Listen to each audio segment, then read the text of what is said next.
Hey everybody, Scott Jotweiler here, back with another Capture One video. And I had a bit of a problem happen.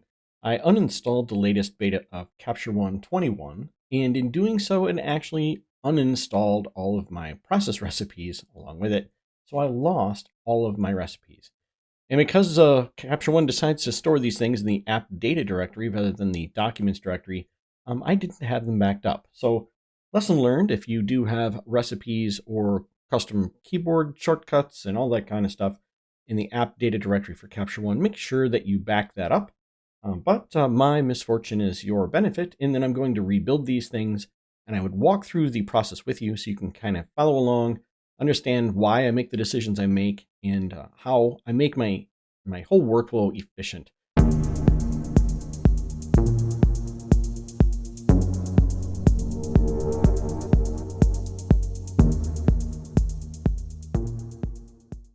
Okay, so to get started on this, what I'm going to do is I'm going to make all of my client exports. And because I'm ultimately lazy, I'm going to show you kind of how I do this very quickly. So it's a one-size-fits-all type of answer, depending on what I want. From the size-wise, I can pick a different recipe, but the organization and delivering the files to the client is all handled automatically. Because again, we're going to do it the lazy way. So the first thing I want to do is I'm going to actually go to my output folder here, which is all the deliverables. We're going to say that Lunario here is the client.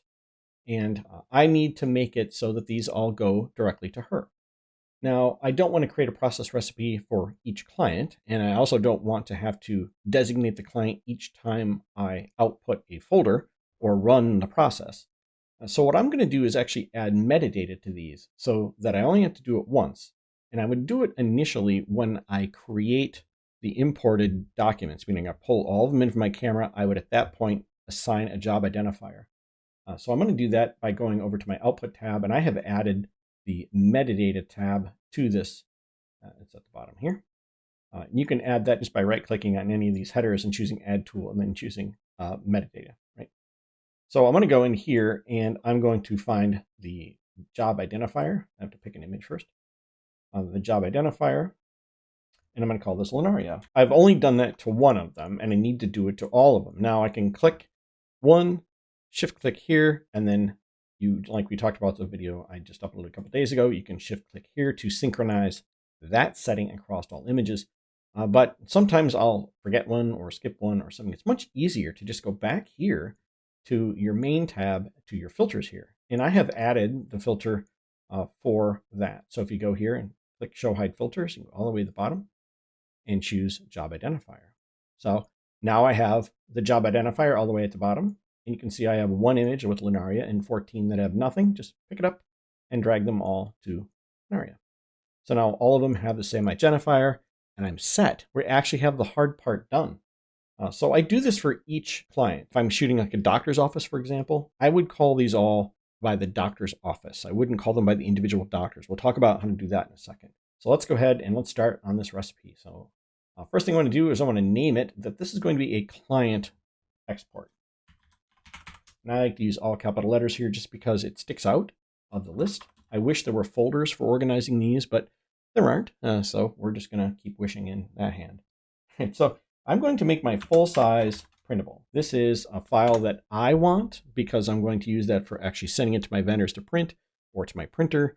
But regardless, I'm going to need this full-size printable. Okay, so to do this, we're going to go and find our recipes here, recipe information. Now the output naming, I always leave the same. I use a subname and image name. So subname, each recipe has a subname field. This is like a variable. This output naming is global across all recipes. So we have to be careful that if we modify this, it's going to change everything. So once this is set to subname and image name, just leave it alone, right? We can do a lot with that, and we don't really need to come back to it. If we choose not to use a subname, it will just leave it blank, and we'll just get the image name as we see it now. So the next thing I want to do is the output location. This is another one of those things. Just leave it as output and close it. Don't play with it. Output location says that when you process, it's going to put it in the output folder, which is fine for Photoshop documents, and that's another recipe I'll have to make here in a second. But what I want to do is I want to put this in a Dropbox. So rather than using output location, I want to select a folder. So we're going to put it in here. We're going to put it in Dropbox, photography, client files, and we're going to let the process recipe create the directory for each client as it does so. So we're just going to use client files as the root and click select. Now, subname, as I said, was the variable, and I can use that to drive certain aspects of each one of these. Now, this is a full size, so I'm going to put the word full size in front of it. So what that's going to do is it's going to change the name of my output. So we'll just use this document here. And if we open up this process, this output naming, we can see that it says full size in front of it. So I like to have that just for personal reference so that I know if I'm looking at a file that that's the full size version. Now I don't want to give that to the client, so it's going right in the client folder.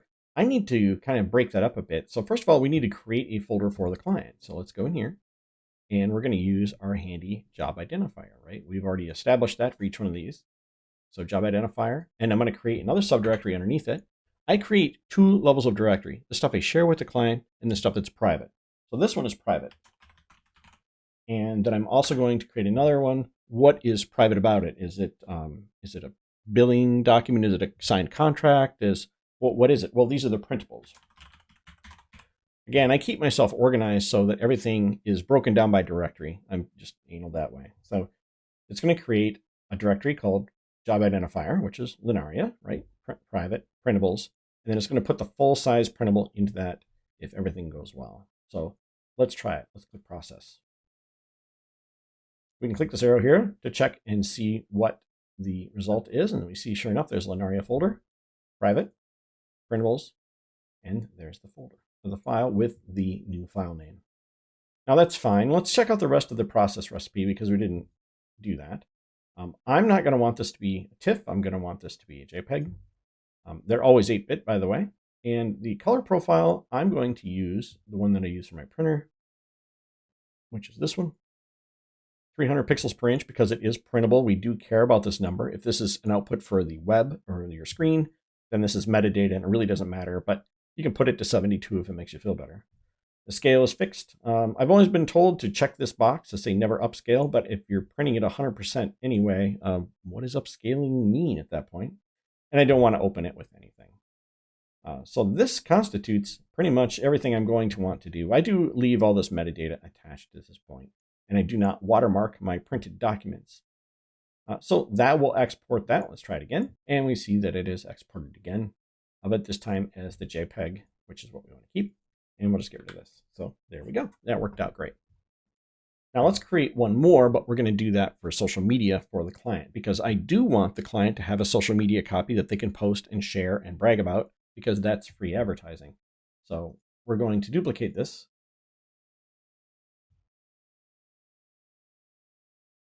We're going to call social media.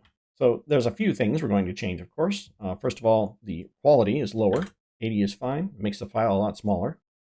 We're going to want this to be the Adobe RGB for the web. That'll work great. 72 DPI, as we mentioned before, or PPI. Metadata doesn't really matter, but if it makes you feel better, that's fine.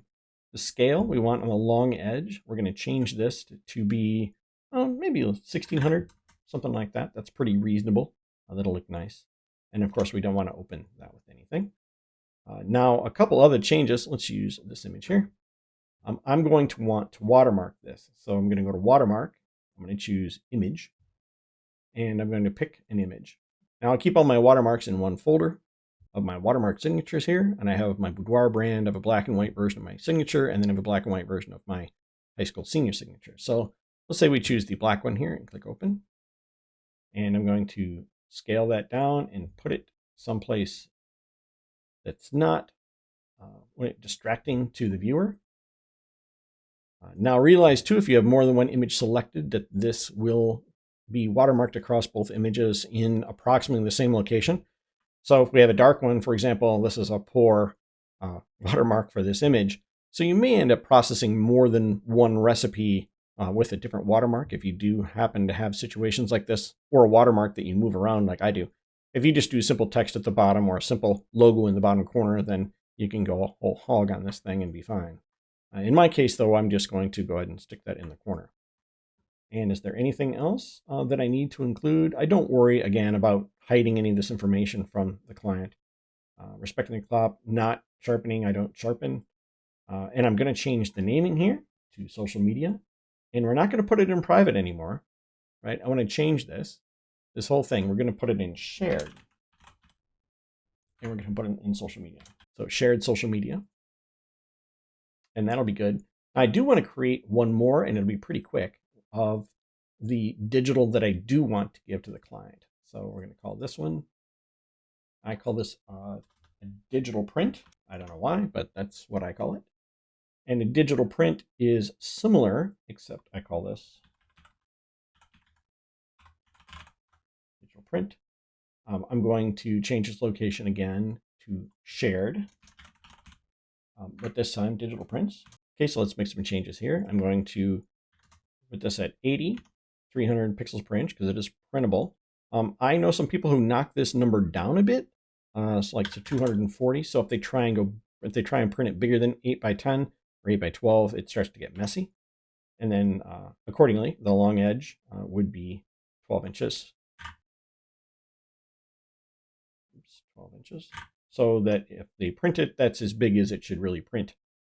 So these settings work pretty well. I would probably change this again to a better sRGB profile so that it prints nicer. The colors are more accurate. So these settings work pretty well for a digital print. That's something that, again, the client gets. If they buy a print from me, I give them the digital backup. So we call it a digital print. So if I now make sure I have all those right, so under File, it goes into Shared Digital Print. That's correct. We have digital print in front of it. Any other adjustments? Doesn't look like it. We do not want a watermark there. So if we go and click all three of these, as we have now, let's say we select this image here and click Process.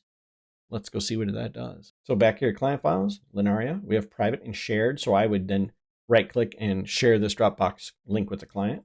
Under Shared, we have digital prints and social media. Under social media, we have the social media sized one there. You can see it's 1280 by 1600. So nice size for social media. And then under digital print, we have this one here, and it is 2304 by 2880. So much larger, but will print nicely up to 12 inches, but falls apart after that. So now I will keep this organized so that all my client documents, contracts, and everything else go into private, but everything the client's going to get goes into shared. So one other one that I need to make, and I rely on a lot, is my push to Photoshop. So I'm a little bit of an odd bird in that I use a recipe to move to Photoshop when I'm working on a document. So if we start in the shared folder here, let's just pick this one. I want to retouch this image yet. That's straight out of camera. She's just beautiful to work with. So I'm going to go here and I'm going to create a new recipe. And this new recipe is fine. And this is my Photoshop. And what I want to do with this one is a little bit of an odd thing. Now we talked about all this naming and all these other things. I'm actually going to use that here.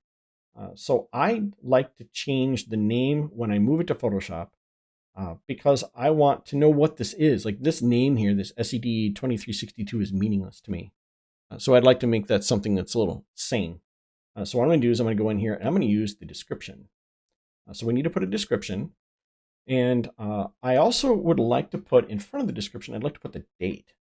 I use the date so that everything sorts nicely in my portfolio. So I need to go into here and you can choose the date and time groups so you can kind of see what you're looking at. And I want the year, I want the month, and I want the day. And there's probably a different way to do this, but this is the way that I like it because I want a 2-digit year, I would like a 2-digit month, and I would like a 2-digit day. Then I want a hyphen. And then I want the description, and that will make me happy. So what that will do is rename this. Now, if you're thinking, why would you go to the trouble of putting a description for each one of these images? Well, if you're using this for client work, for example, and you're shooting a doctor's office, this is where you would put the name of the doctor. So it's going to put the doctor's name in each one of these. So if you highlight all these, for example, and then go into your metadata and go down to description and say, this is all Linaria and white dress, and then I can copy those settings across all three of these. Now, these are all Lunaria in white dress. Now, if you were photographing a doctor's office, for example, you could highlight all the pictures of the same doctor and set that description. Then when you move to Photoshop, the doctor's name would be attached to the document. That to me keeps it organized because, again, I don't want to stare at a bunch of numbers, and oftentimes TIFFs don't preview inside of Windows Explorer. So this is a really nice way to kind of just cut that problem. Now I do want to change some things here. I do want a TIFF, and I use a TIFF instead of a PSD, by the way, just because it is a 4 gig document limit instead of a 2, and I hit that 2 gig ceiling all the time. If you want to have it compressed, by the way, this is compressed inside of the TIFF, not that it's going to be a zip file. So it's zip compression in the TIFF. Just work with it that way. As far as color profiles go, I want as much color as I can get when I move into Photoshop. So I use a ProPhoto RGB, which has the largest gamut of those color profiles. 100%, obviously, and I'm going to open it with Photoshop, which of course isn't listed because I just installed a new one. Okay, so that all handles everything I need. Opens as a TIFF. Anything else we need to do here? We are renaming it. We're putting it in the output location inside of Capture One, which is fine. I want it in that folder. I do not sharpen when I go to Photoshop. I do crop here first, so I do respect the crop. Don't worry about metadata too much, and of course I don't watermark it.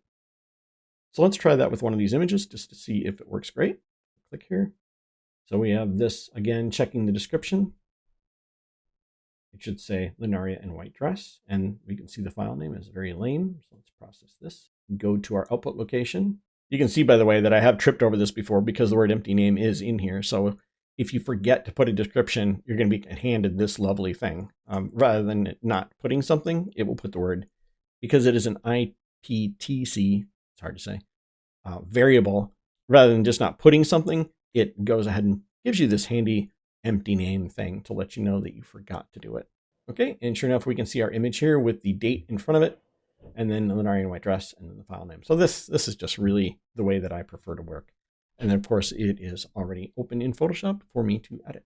So those are the recipes that I use pretty much every day. I have a few more to create, but they're all kind of a derivation of this, giving different sized images to the clients, perhaps things like a yearbook size, for example.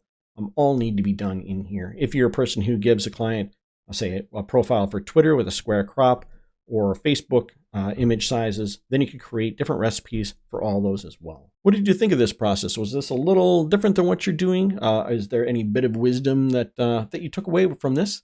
Or if you have any suggestions? I know the color profile thing is something that trips a lot of people up, and switching that around can cause a bit of pain. And I'm sure there's some things in here that I have to relearn because I've been using those same recipes for years. But you can bet your bottom dollar that I'm going to back that directory up now. And I'm probably going to whine to Capture One about the fact that they should move those into a location that makes a little bit more sense in the modern era. That whole app data directory is usually hidden by default because they don't want people fiddling around in there. And it's kind of a poor place to keep all those settings. At least that's my humble opinion. So everybody, take care, stay safe, and I'll catch you next time.